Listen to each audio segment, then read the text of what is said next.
With the release of the new iPhone 13 Pros, Apple has also introduced a brand new codec called ProRes. So basically, it's kind of like Deep Fusion. So as we know, Deep Fusion is for photos and now ProRes is for videos. So that kind of got me thinking, because now Apple does have a super high quality video mode and Samsung has good old fashioned hardware 8K. So how good is Apple's ProRes up against Samsung's 8K? Well, I guess we'll find out. This is also the very first video comparison test that I'm going to be doing with screenshots. Now, you're probably saying, Mark, why screenshots? I'll tell you guys, because ProRes takes up so much space that it's such a pain to transfer. For example, Aaron from Zolotech on Twitter also said that he was just passing the 1 hour mark and the progress was only at 79% and it was only 20 minutes of video. So that's why I'm using screenshots from the ProRes video up against a screenshot from Samsung's 8K video. So anyway, let's begin. So to make things easy, the iPhone will always be on the left and the S21 Ultra will always be on the right. And straight away from this very first comparison, I can already see that there's a massive difference. If you look at the green wall in the background on the S21, it does look very blotchy, a lot of noise. With Apple's ProRes, there is hardly any noise, basically, that I can see. But not only that, the actual petals on the wall, the leaf petals, they're much more detailed on the iPhone, and again, as well as that green plant hanging from the wall. The same story can be said about the sunflower, the fake sunflower. If we look at the background on the wall, again, the S21 is having a hard time with those shadows, a lot of noise on the wall. But if we look at the actual subject, the fake sunflower, in the center, again, there's just much more detail on iPhones. ProRes up against the 8K. This is pretty good lighting conditions. There was a light literally right above me. So there really shouldn't be any reason to have noise that the S21 Ultra does have in that 8K mode. Now with this one, I don't think I should have to tell you guys anything.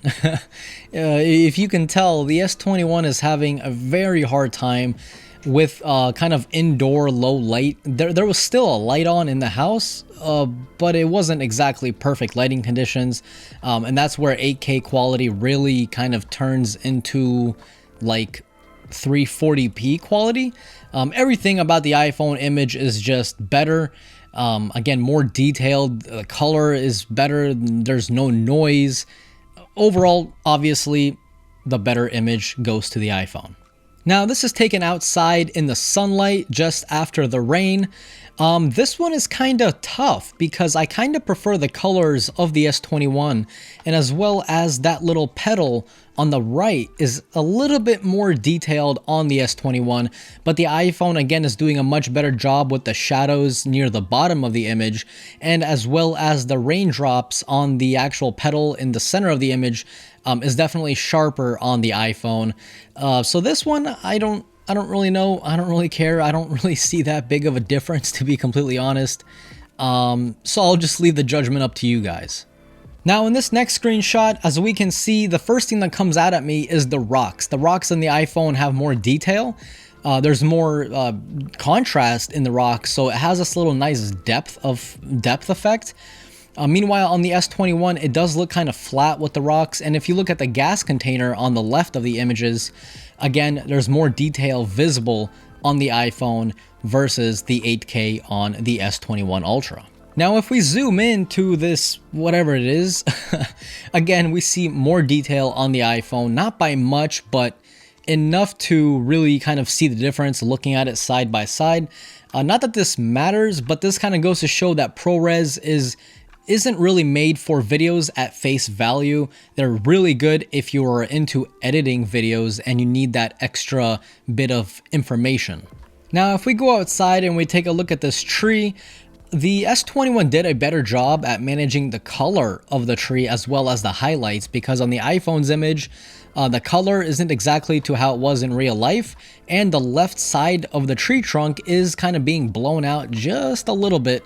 But if we're looking solely at quality, then yeah, the iPhone does do a better job at maintaining quality but everything aside from quality, the S21 Ultra did do better.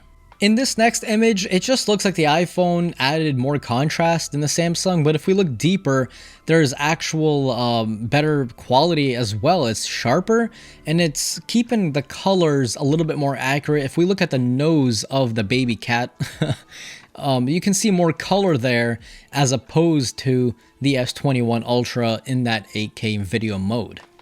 In these next two screenshots, the first thing I noticed, again, the iPhone did better with the color on this image this time. The fence was more true to life on the iPhone's version, as well as it actually kept more detail of the grain in the wood with the iPhone, whereas the S21 Ultra didn't really do a good job with the detail on the wood. And if you look at the lock itself, again, there's just much more detail on the iPhone. Now look, again, I don't have to say anything, okay? If you're willing to shoot 8K on Samsung, you better damn pray that it is extremely good light, because if it's not, it's going to look like this. Samsung, don't worry about 8K, okay? Stop worrying about 8K, because if its only use case scenario is during the day with perfect sunlight, then it's kind of useless in my opinion, and this just goes to show that if you shoot with low light 8K, it's going to look like potato quality on the S21 Ultra. So what does this all mean? For the average person, this means nothing. Even to me, this almost means nothing. See, this is what I don't get about Apple. They release a true professional feature only on the Pro models of iPhones. Cool, that makes sense. I'm okay with that. Pro iPhone, Pro feature, awesome. But then you're stuck with either Lightning 2.0 speeds, or Lightning USB 2.0 speeds, or AirDrop, which is even slower. Apple, brother, you gotta do something, because I almost gave up on this video. That's why I did the screenshots, guys. I'm sorry. I know it's not like me to do screenshots of videos, but that's the only way I could do it, because it was just taking so long. I was running out of space on my 1TB MacBook. I was running out of space on my 256 gig iPhone, which, hey, listen, I get it. 256 gigs isn't really a lot for ProRes, but I was just running into so many of these limitations that I was just like, screenshots. I'm sorry, guys. This is probably the last video that I'll do that has screenshots in it for videos. I do apologize, but you guys still saw the differences, and the differences were still very pronounced.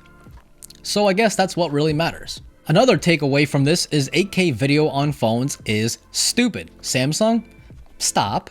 Don't stop. Drop it. Drop 8K, okay? It makes no sense having 8K on a sensor that's basically the size of my thumbnail, probably even smaller, to be completely honest. There's no point for it. There's no reason for it. The video is incredibly shaky because there's little to no stabilization. It also crops in like 20 feet when you're shooting in 8K. Also, the quality, honestly, really isn't that good. Like, I had to double check I was actually recording in 8K, and I was. The quality is just not that great in 8K if the sun isn't right over you.